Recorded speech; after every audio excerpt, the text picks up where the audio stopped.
Disculpe, Dígame. un compañero me dice que le contestó presente por el chat y ¿Cuál? Ya yo puse, ya a Moisés, ya a Deimer Arrieta, parece que Deimer, Moisés, ya también lo coloqué. ok, profe, gracias. Listo. Bueno, entonces quisiera saber si tienen alguna inquietud, duda del taller que realizaron, que se tenía que entregar el día de hoy. No sé, cualquier comentario que tengan antes de continuar con una temática diferente, como para cerrar esa parte y empezar con la otra antes de continuar. El ejercicio que les quedó en la clase pasada fue más que todo como de refuerzo. El ejercicio estaba totalmente desarrollado. Lo que se buscaba era pues que ustedes miraran los conceptos y como ya tenían pues el ejercicio desarrollado, más que pensar en una respuesta como tal, que a veces lo que nos preocupa cuando tenemos un trabajo es buscar la respuesta que nos dé que sí, que no. Como ya la tenían, lo importante ahí más que la respuesta era que ustedes pues comprendieran la temática y pudieran mirarlo, analizarla más detenidamente. Entonces, si no tuvieron ningún problema, pues empezamos, o si tienen alguna inquietud que les haya surgido al momento de mirar el ejercicio y de mirar la parte del manual, no sé qué me quieran comentar, ustedes me dirán.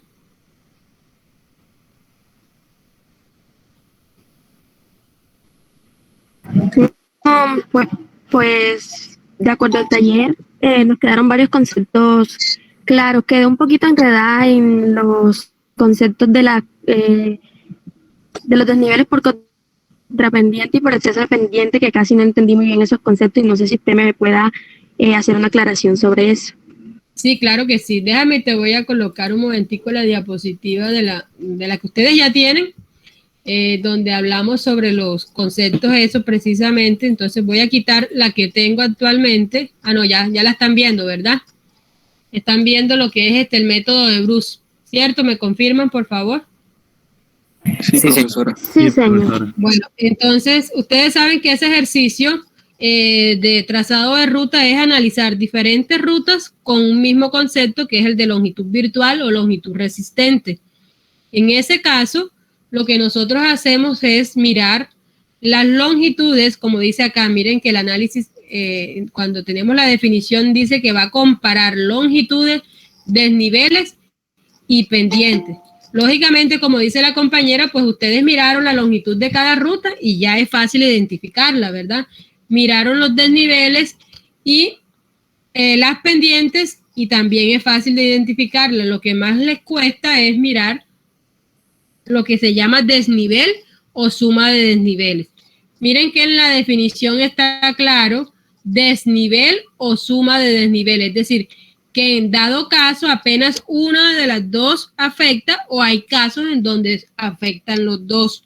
¿Por qué? Porque tenemos dos casos de desniveles o de una afectación. ¿Cuáles son los que están dados aquí?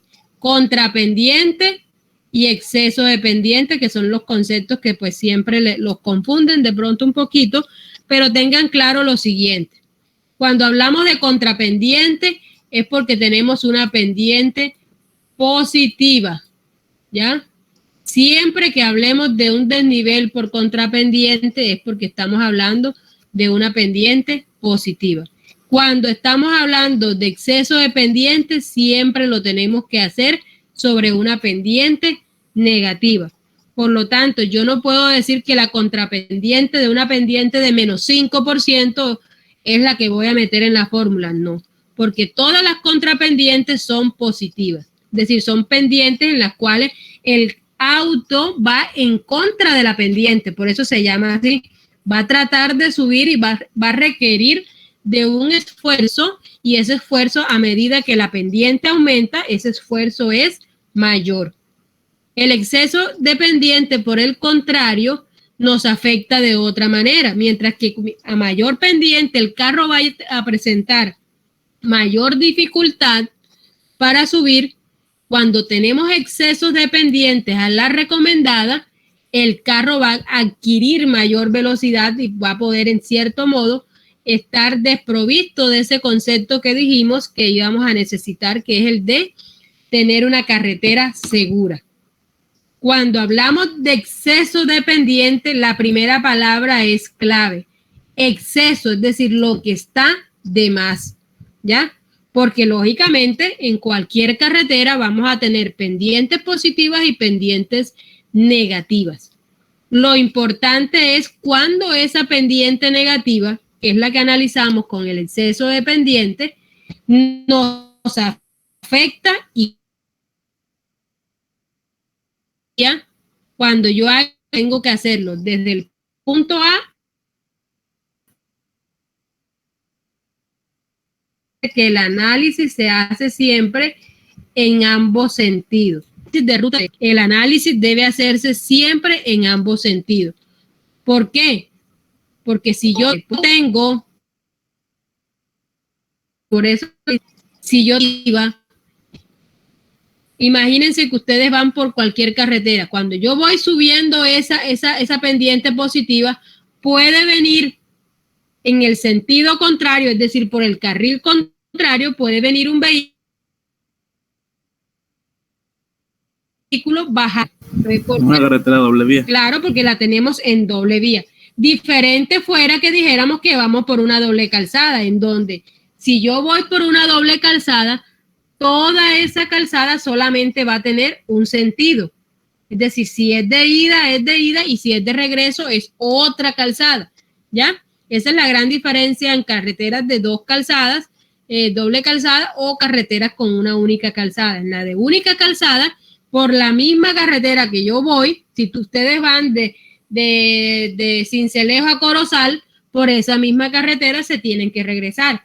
Entonces, las pendientes que de ida eran positivas, de regreso son negativas. Las pendientes que de ida eran positivas, las que eran positivas pasan a ser negativas y las que eran negativas pasan a ser positivas. ¿Por qué? Porque se invierte, ¿ya? Porque el terreno es el mismo. Lo que está cambiando es el sentido en que el conductor está tomando la vía, ¿ya? La única forma de que no se haga un análisis en dos sentidos es que se especifique que esa calzada va a tener un solo sentido y no dos. Entonces, cuando yo digo que voy en bajada, no necesariamente tiene que ser que esa bajada me afecte.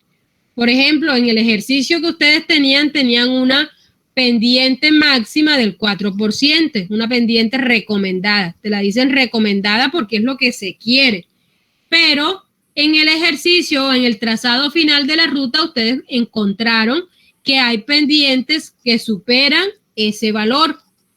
Entonces, cuando esa pendiente yo la analizo por exceso de pendiente, cuando el vehículo la vaya a tomar en bajada y esa pendiente sea mayor al 4%. En otras palabras, si usted va en bajada y la pendiente que está tomando el vehículo es del 3%, y su pendiente máxima recomendada es del 4%, esa pendiente del 3% no es perjudicial para su vía, ¿ya? Pero en cambio, si la pendiente máxima recomendada es del 4% y la pendiente con la que usted va descendiendo es del 6%, sí es mayor que la recomendada. Por lo tanto, tiene un exceso. Tiene un exceso. ¿De cuánto es el exceso? De 2 grados. Ya teníamos máximo 4, ahora tengo 2% de más con respecto a lo que podía tener. Como tengo más, tengo que analizar el exceso. Si no sobrepasa el 4% que me dan, yo no tengo por qué analizar con exceso de pendiente. Entonces, por eso dice desnivel o suma de desniveles.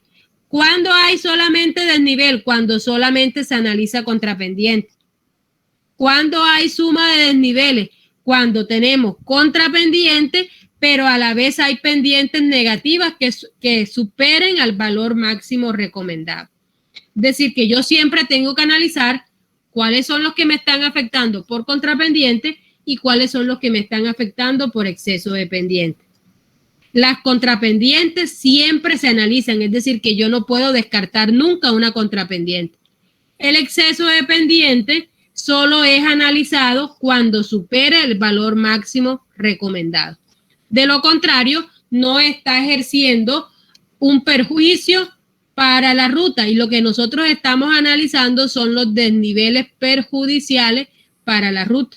Aquellos que no superen, estamos al contrario, estamos a favor, porque ni siquiera estamos llegando al máximo que nos está dando el tramo de vía que tenemos analizando. Entonces, no sé si de pronto con esta parte les quedó más claro lo que es contrapendiente y lo que es la parte de exceso de pendiente. Entonces, señor, la contrapendiente son los esfuerzos que hacen los vehículos, ¿no? Al subir, y el exceso de pendiente es la bajada. Las bajadas, sí. Okay. Las contrapendientes siempre se analizan independientemente del valor, es decir, que no tiene un valor máximo, sino todas las contrapendientes van a ejercer un aspecto negativo porque el vehículo tiene que hacer un esfuerzo para subir. Las de exceso de pendiente solamente se analizan cuando supere el valor recomendado. Por eso ustedes van a ver que algunos tramos analizan el exceso de pendiente y en otros no. ¿Por qué? Porque en esos tramos donde no se analizó es porque no se supera el 4%. En los tramos donde sí se analizó es porque sí se superó, la pendiente ahí era mayor que el 4%. ¿Ya? Entonces siempre yo les tendría que dar el valor de la pendiente máxima permitida en ese sentido de que puedan ustedes analizar exceso de pendiente, ya para usted tener un punto de referencia y a partir de ahí saber si hay exceso o no hay exceso. Para las contrapendientes no hay que darle ningún punto de partida porque ya se sabe que van a ejercer un aspecto negativo contra el conductor, que es el que va con el vehículo tomando esa pendiente.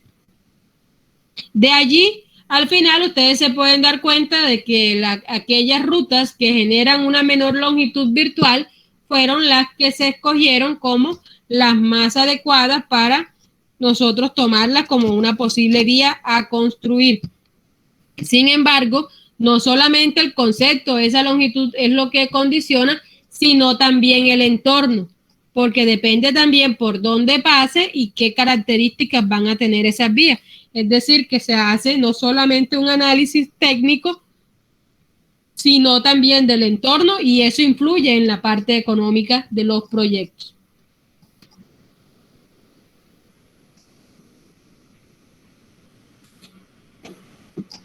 Muchas gracias, señor. Listo. Bueno, entonces vamos a ir mirando aquí esta parte, como les decía, vamos a tener hoy la primera parte de nuestro diseño geométrico propiamente dicho. ¿Por qué les digo así? Porque la primera parte que vimos tuvo mucho concepto teórico de acuerdo al tipo de carretera, los terrenos, que la línea de ceros, trazado de ruta, y todas esas son actividades preliminares. Mira que se habla de línea, en ninguna parte de la línea de ceros hicimos un elemento curvo. En el trazado de ruta también ya tenemos líneas. Cuando ya nos vamos al diseño geométrico de carreteras es porque ya establecimos la ruta definitiva por donde vamos a pasar la carretera. Si nos vamos a esa parte de las fases del proyecto, recuerden que hay una parte que se llama diseño geométrico definitivo y ya yo escojo por dónde va y qué es lo que yo voy a trazar. Entonces, cuando ya se tiene definido por dónde va en el sentido de saber como tener claro hacia dónde va el proyecto y por dónde lo voy a pasar, ya yo empiezo entonces a tener claro lo que son los elementos propios del diseño. Para esto nosotros debemos realizar lo que se conoce como el diseño de elementos rectos y elementos curvos. La primera parte de estos elementos rectos y elementos curvos se hacen en planta, es decir, un plano parecido al que se utiliza para hacer el trabajo de línea de cero, es decir, donde están las curvas de nivel, donde aparecen las construcciones, donde aparecen los predios privados, donde aparece el espacio disponible que tenemos para trazar nuestra vía, porque no podemos interferir con predios en los cuales no vamos a poder después construirla. Pues siempre debemos tener qué es lo que tenemos posible para hacer y qué es lo que nosotros podemos hacer como ingenieros para encajar en ese terreno de la mejor manera una vía segura y que cumpla con la parte técnica. Es por esto entonces que hoy vamos a empezar con lo que está en amarillo. ¿Qué es lo que está en amarillo? La primera parte de las 3 partes en que dijimos que íbamos a dividir el diseño geométrico de carreteras en la asignatura. La primera, el alineamiento horizontal, luego vamos a seguir con el alineamiento vertical y por último la sección transversal. Entonces aquí necesitamos el plano en planta y vamos a construir lo que es el alineamiento horizontal a través de tramos rectos y tramos curvos. En el día de hoy vamos a ver el elemento más sencillo que podemos encontrar para poder hacer un alineamiento horizontal. Es decir, que mínimo es el diseño más básico que ustedes van a encontrar es a partir de lo que van a conocer hoy. Después vamos a ver otro diseño que es más avanzado, que partió del que vamos a ver hoy, pero que ya tiene una serie de mejoras y que permiten tener un mejor diseño. Entonces, lo mínimo que tenemos es lo que vamos a desarrollar hoy y es lo que se conoce como curvas circulares. Dependiendo del tipo de carreteras, también debemos utilizar los tipos de curvas que vamos a empezar a conocer. Las carreteras primarias no se desarrollan con curvas circulares, se desarrollan con curvas espiralizadas. Sin embargo, vamos a partir de lo más sencillo y después que veamos curvas circulares, pues vamos a ver curvas espirales. Las curvas circulares están más que todo para carreteras terciarias y algunas secundarias que están aumentando su categoría y cada vez cuando la carretera va aumentando su categoría, pues su exigencia va siendo mayor. Habíamos comentado en la clase pasada que una carretera secundaria es aquella que pasó o hizo la transición entre carretera terciaria, pero que todavía no llega a cumplir con las condiciones de carretera primaria, que es la que tiene mayor envergadura en lo que contempla las carreteras colombianas. Entonces, miremos esta parte del alineamiento horizontal.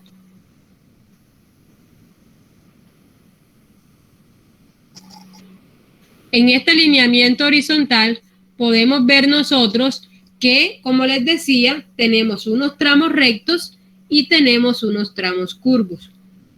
Es decir, todo diseño va a tener tramos rectos y tramos curvos. A mí me gusta mucho colocar esta gráfica y es más, en la primera gráfica que les traje en la primera clase, donde había una sucesión de líneas y todas esas tenían como unos círculos, ahí se ve una faja de terreno un poco mayor donde se ven un sinnúmero de curvas, porque muchas veces el estudiante cree que el diseño es 2 líneas y la curva que queda entre ellos, y no es así. Muchas veces usted puede colocar un radio muy grande o una tangente muy grande y cuando viene a ver esta parte de aquí se traslapa o hace interferencia a un diseño con otro. Es decir, esta curva que es la que está roja acá inicial no puede entrar a pelear con la otra curva. Son 2 elementos diferentes que van a estar actuando en sitios diferentes y que los 2 deben funcionar de manera independiente. Es decir, que cada uno debe tener su espacio y debe tener sus elementos bien definidos.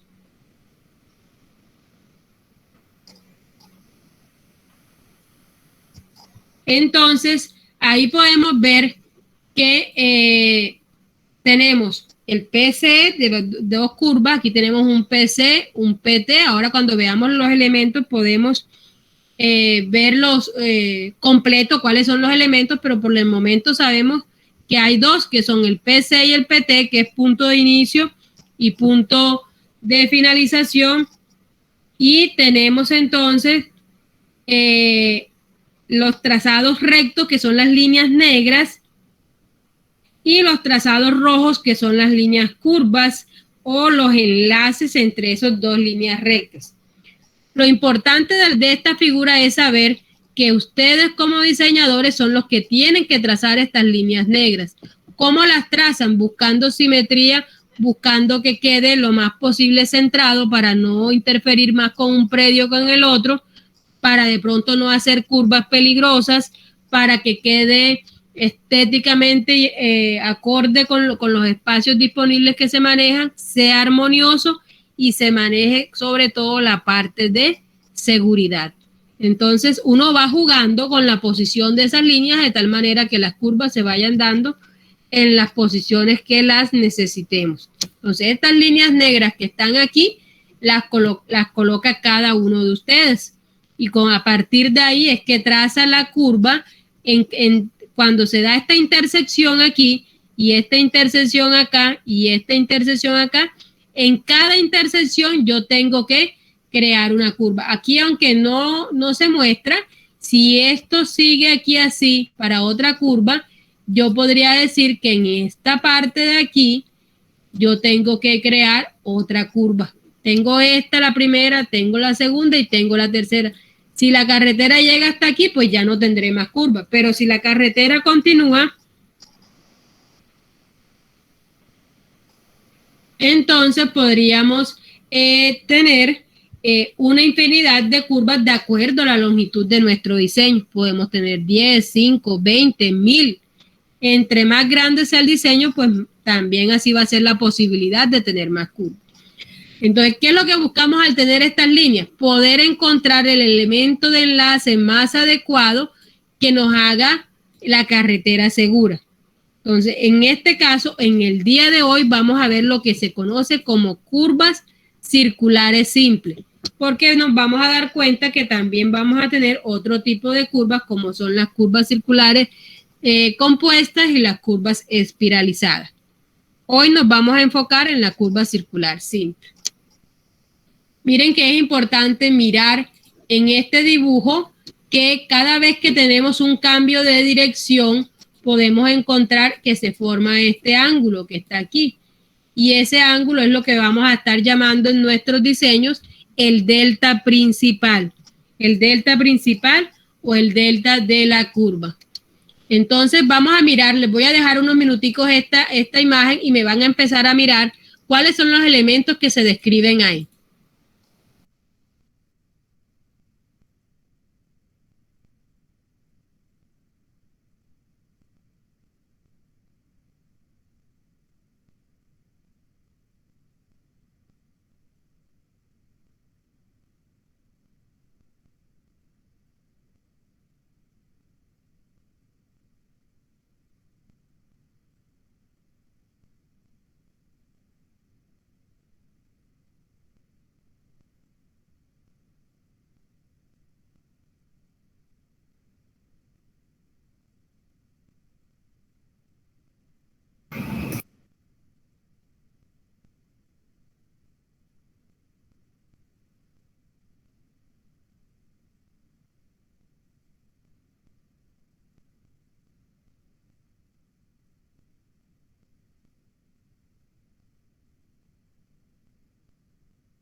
Profe, ¿qué sería CL?